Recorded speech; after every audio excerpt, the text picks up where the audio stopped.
The neurology of eye movements is a must-read for every neurologist. The new edition emerged. What it brings us?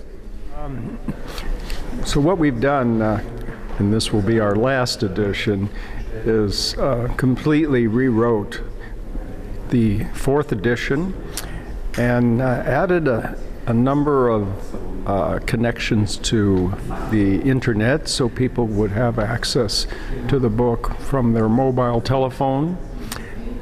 For example, you see a patient at the bedside with the students, and it's an internuclear ophthalmoplegia or a vestibular neuritis, and you can immediately just show a video of a classical patient with that, and you can show a slide which has the characteristic features.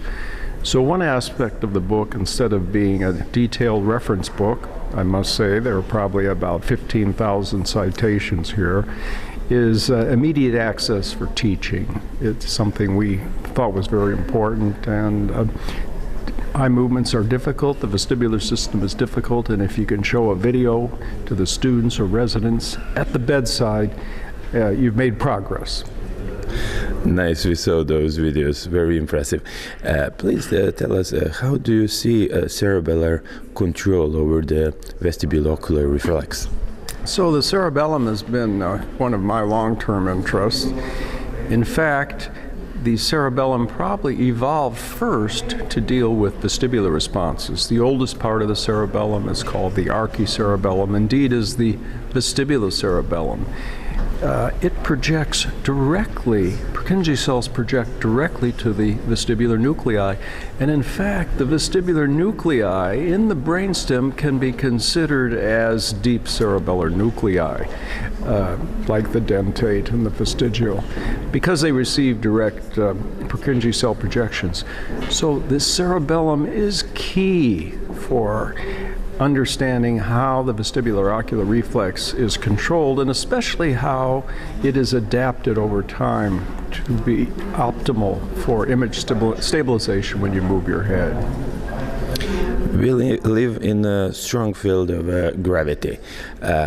What would you expect in a patient which have a graviceptive lesion, and what would be his eyes and other things? So the otolith organs are predominantly associated with posture, but for the clinician, they do have some special diagnostic significance when they're affected because they control the alignment of the eyes.